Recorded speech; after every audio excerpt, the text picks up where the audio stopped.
സാറേ ഒന്നുമില്ല ഞങ്ങൾ സാർ എന്ത്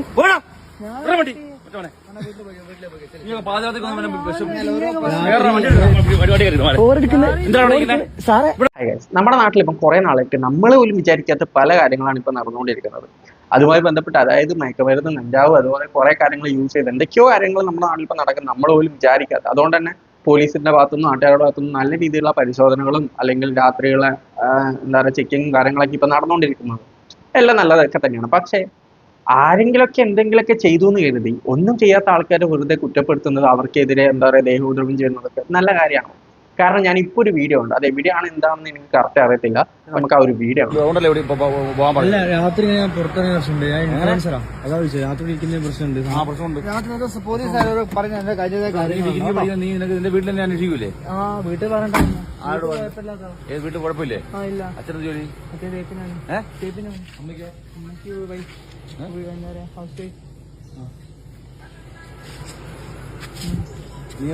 നീ അയൽവാസികളാ?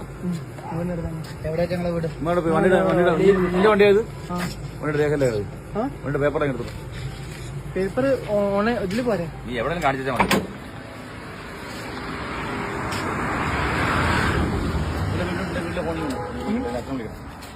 മക്കളുണ്ട് വീട്ടിൽ? വീട്ടില് ഞാന്, അനിയത്തി, ഒരനിയൻ, ചെറിയ സാറേ ഒന്നുമില്ല ഞങ്ങൾ സാർ എന്ത്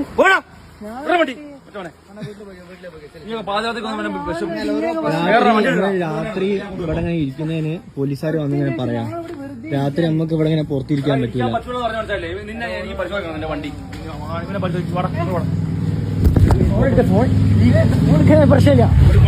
പ്രശ്നമില്ല സാറേ, ഫോൺ എടുക്കുന്നതിന് പോലീസ് സ്റ്റേഷൻ ഉള്ളിൽ വരെ ഫോൺ വക്കീലാണ് സെത്താത്ത.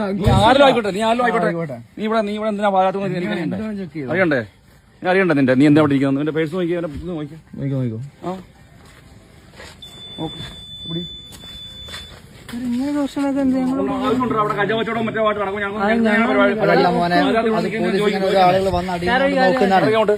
ശരിയാണ്.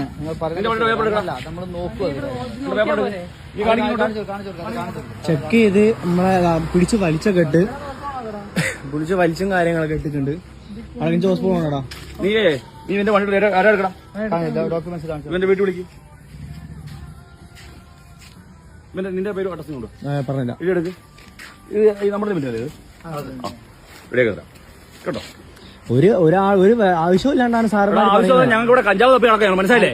ചെറുപ്പക്കാർ ഇവിടെ ഉണ്ടാക്കുന്നവന്മാര് കഞ്ചാവ് കൊണ്ട് ഇവിടെ വഴി കുഴപ്പമുണ്ടാക്കും. ഞങ്ങൾ ജോലി ആയിക്കോട്ടെ. ഞങ്ങൾ പരിശോധിക്കാം, ഞങ്ങളുടെ ജോലി തന്നെ. നിനക്ക് ഇഷ്ടപ്പെട്ടില്ല? എനിക്ക് സാറെ പിടിച്ച് വലിച്ച് അങ്ങോട്ട് എടുത്ത് എറിയാ അങ്ങനെയൊക്കെ ചെയ്തിക്കില്ല. ഇപ്പൊ പിടിച്ച് അങ്ങോട്ട് എടുത്ത് എറിയൊക്കെ ചെയ്തിക്കില്ല. ഒന്നും പറഞ്ഞിട്ടില്ല. നിന്നെ പരിശോധിക്കണ്ടേ? വീഡിയോ ഉണ്ട്. നിന്നെ പരിശോധിക്കുന്നത് ഞാൻ സ്റ്റേഷൻ കൊണ്ട് പരിശോധിക്കാൻ പോകുന്നത്. നീ വരൂലേ? പരിശോധിച്ചോ? നീ വരൂലടാ. നീ പിടിച്ച് വലിക്കുന്ന സാറേ. അത് തന്നെ ഞങ്ങൾ സഹകരിക്കുന്ന മതിയായ വില പറയുക, മനസ്സിലായില്ലേ? 20-21 വയസ്സുള്ള ആൾക്കാരാ. നമ്മൾക്ക് അതുകൊണ്ട് നിനക്ക് ഇവിടെ തോന്നിയാൽ പറ്റുമോ? കഞ്ചാവ് നിന്റെ വീട് എവിടെടാ? നീ എന്തോന്നും ഇവിടെ നിനക്ക് വീട്ടിൽ നിനക്ക് പോകണ്ടേ? നിനക്ക് ഇരിക്കാൻ പറ്റൂലോ? അങ്ങനെ ഇരിക്കാൻ പറ്റൂല. പിടിച്ച് വലിക്കുക, ജേഴ്സി പിടിച്ച് വലിക്കുക, വലിച്ചിരിക്കും. മനസ്സിലായില്ലേ? തോന്നിയാസം വന്ന് പാചകത്തിൽ കൊടുക്കുന്ന വലിച്ചിരിക്കും. നമ്മളെന്താ ചെയ്യുന്നത്? ഊതിക്കണം, ഊതിച്ചോ, പിടിച്ചിട്ടില്ല. അപ്പം ഈ ഒരു വീഡിയോ കണ്ടപ്പോൾ നിങ്ങൾക്ക് ശരിക്കും എന്താണ് തോന്നുന്നത്? കാരണം എന്താ വെച്ചാൽ ആ രണ്ട് പിള്ളേർ അവിടെ ബസ് സ്റ്റോപ്പിൽ ഇരിക്കുന്നത്, രാത്രി ബസ് സ്റ്റോപ്പിൽ ഇരിക്കാൻ പാടില്ല എന്നൊരു നിയമം നമ്മുടെ നാട്ടിലുണ്ടോ? അല്ലെങ്കിൽ വേറെ ആരെങ്കിലൊക്കെ എന്തെങ്കിലുമൊക്കെ യൂസ് ചെയ്തു എന്ന് കരുതി, അല്ലെങ്കിൽ മയക്കുമരുന്ന് കച്ചവടം അല്ലെങ്കിൽ ബാക്കിയുള്ള കാര്യങ്ങളൊക്കെ നടക്കുന്നു എന്ന് കരുതി ഇതൊന്നും ചെയ്യാത്ത ആൾക്കാർക്ക് രാത്രി പുറത്തിറങ്ങാൻ പാടില്ല. ഇവിടെ ഇപ്പോൾ സംഭവിച്ചു വെച്ചാൽ പരിശോധിക്കണമെങ്കിൽ പരിശോധിക്കണം, കാരണം അതിനുള്ള എല്ലാ അധികാരവും പോലീസുകാർക്കുണ്ട്. സോ അത് എല്ലാവരും നമ്മുടെ നാടിന് വേണ്ടിയിട്ടാണ്, നല്ലതിന് വേണ്ടിയിട്ടാണ് ഇവർ ചെയ്യുന്നത്. പക്ഷേ ഇവിടെ ശരിക്കും നടന്നത് പരിശോധനയാണോ അല്ലെങ്കിൽ അവരുടെ വിക്കിട്ട് കയറലാണോ? അവർ ഓൾറെഡി പറഞ്ഞു എന്താ പറയുക വെറുതെ വന്നിരിക്കുന്നതാണ്. ഇതേപോലെ എന്താ പറയുക പുറത്ത് നിൽക്കുന്ന എല്ലാ പിള്ളേരും ഇതുപോലെ തന്നെ രാത്രി ഇറങ്ങാറുണ്ട്. കാരണം ഒന്നുകിൽ കോളേജ് കഴിഞ്ഞ് അല്ലെങ്കിൽ പണി കഴിഞ്ഞ് വന്നിട്ട് നമുക്ക് ഫ്രീ ആയിട്ട് കിട്ടുന്ന ടൈമിൽ രാത്രിയാണ്. സോ അന്നേരം ഈ ഇറങ്ങും എന്ന് കരുതി മയക്കുമരുന്നും ബാക്കിയുള്ള യൂസ് ഉണ്ടെന്ന് കരുതി നമുക്ക് പുറത്തിറങ്ങാതെ തിരിക്കാൻ പറ്റുമോ? ഇല്ല, പറ്റത്തില്ല. അതങ്ങനെയാണ്. ഇപ്പൊ ആരെങ്കിലൊക്കെ യൂസ് ചെയ്യുന്നുണ്ടെന്ന് കരുതി ഇപ്പൊ നമുക്ക് പോലും പുറത്തിറങ്ങാൻ പറ്റാത്ത അവസ്ഥയാണ്. അതുമല്ല, ഒന്നും ചെയ്യാത്ത ആ പിള്ളേരുടെ അടുത്ത് ഈ പോലീസുകാർ കാണിക്കുന്നത് എന്തെങ്കിലും ചെയ്ത ആൾക്കാരെ ഫുൾ സംരക്ഷിച്ച് ആ ഒരു വലയത്തിലാണ് കൊണ്ടുപോകാറുള്ളത്.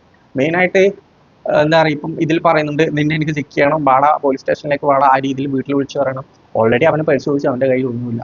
അവിടെ ഇരിക്കുന്ന തെറ്റെന്താ വെച്ചാൽ ഇവർ ആദ്യമേ പറഞ്ഞത് എന്താ വെച്ചാൽ അവിടെ ഇരിക്കാൻ പാടില്ല, നിങ്ങൾ പോകണം. അന്നേരം പിള്ളേർ പറഞ്ഞു എന്തിനാണ് പോകേണ്ട ആവശ്യം, ആ രീതിയിൽ ചോദിച്ചത് അവർക്ക് ഇഷ്ടപ്പെട്ടില്ല. അതിന്റെ പേരിലാണ് അവിടെ ആ ഒരു അടി ഉണ്ടായത്, അല്ലെങ്കിൽ ആ ഒരു ഇഷ്യൂ ഉണ്ടായതെന്നാണ് എനിക്ക് കണ്ടപ്പം തോന്നിയത്. അതുമല്ല, നമ്മുടെ നാട്ടിൽ കുറച്ച് നാൾക്ക് മുന്നേ ഒരു MLA-യുടെ മോനെ കഞ്ചാവ് കേസിൽ ഓൾറെഡി പൊക്കിയിട്ടുണ്ടായിരുന്നു. അത് കഴിഞ്ഞിട്ട് അതിനെതിരെ എന്തെങ്കിലും നടപടി നമ്മുടെ നാട്ടിലെടുത്തിട്ടുണ്ട്? ആ ചെക്കനെ വെറുതെ വിട്ടു. അതും കൂടാതെ അവനെ കസ്റ്റഡിയിലെടുത്ത് ഉദ്യോഗസ്ഥനെ സ്ഥലം മാറ്റി വൈദ്യ പരിശോധന നടത്തിയിട്ടില്ല, ഒരു തേങ്ങയും നടത്തിയില്ല. കാരണം പവർ ഉണ്ടെങ്കിൽ ഇവരൊന്നും ചെയ്യത്തില്ല. പക്ഷെ നമ്മളെ പോലെ സാധാരണക്കാരെ മിക്കിട്ട് മാത്രമേ ഇതുപോലുള്ള ആൾക്കാർ കേൾത്തുള്ളൂ. എല്ലാ പോലീസുകാരെ കുറിച്ചിട്ടല്ല പറയുന്നത്, ഇതുപോലുള്ള ചില ആൾക്കാരെ കുറിച്ചിട്ട് മാത്രമാണ്. കാരണം നല്ലവരായ പോലീസ് ഉണ്ട്. കാരണം നൈറ്റ് ലൈഫ് എന്ന് പറയുന്നത് നമ്മുടെ നാട്ടിൽ മാത്രമേ ഇല്ലാണ്ടുള്ളൂ, ബാക്കിയുള്ള എല്ലാ നാട്ടിലും ഉണ്ട്. ആരെങ്കിലൊക്കെ എന്തെങ്കിലും ചെയ്തു എന്ന് കരുതി എല്ലാവരും അത് അനുഭവിക്കണമെന്ന് വെച്ചാൽ അത് എവിടുത്തെ പരിപാടിയാണ്? കാരണം കള്ള് കുടിച്ച് പ്രശ്നം ഉണ്ടാക്കുന്ന എത്ര ആൾക്കാർ നമ്മുടെ നാട്ടിലുണ്ട് എന്ന് കരുതി കള്ള് നിർത്തുന്നുണ്ടോ? മയക്കുമരുന്ന് ഉണ്ടാക്കുന്നുണ്ട്, ഉണ്ട് എന്ന് കരുതി ബാക്കിയുള്ള ഉപയോഗിക്കാത്ത ആൾക്കാർ എന്താണ് വെറുതെ വീട്ടിൽ കുത്തിയിരിക്കണോ? അവർക്ക് അതിനായിട്ട് പുറത്തിറങ്ങാൻ പാടില്ല എന്നുള്ള നിയമം നമ്മുടെ നാട്ടിലുണ്ടോ? എനിക്ക് ഒന്നേ പറയാനുള്ളൂ, മയക്കുമരുന്നും കാര്യങ്ങളൊക്കെ ഉപയോഗിക്കുന്ന ആൾക്കാർക്കെതിരെ ഇതേപോലെ പെരുമാറിയ ഒരു കുഴപ്പമില്ല. പക്ഷെ ഒന്നും ചെയ്യാത്തവർക്കെതിരെ, അല്ലെങ്കിൽ വെറുതെ രാത്രി പുറത്ത് ഇറങ്ങി ബസ് സ്റ്റോപ്പിൽ അവിടെയൊക്കെ ചുമ്മാ കാറ്റും കൊണ്ടിരിക്കുന്ന ആൾക്കാർക്കെതിരെ വെറുതെ കണ്ടറിയാം ഇങ്ങനെ മിക്കിട്ട് കയറുന്നത് നന്നായിട്ട് എനിക്ക് പേഴ്സണലി തോന്നില്ല. സോ ഈ വീഡിയോയുടെ അഭിപ്രായം കംപ്ലീറ്റ് അറിയുക. പിന്നെ കൂടുതലായിട്ടൊന്നുമില്ല, ഞാൻ ഇത് കണ്ടപ്പോൾ ജസ്റ്റ് എനിക്കൊന്ന് വീഡിയോ എടുക്കണം തോന്നിയിട്ടുള്ളൂ. ശരിയാണ്, ബൈ.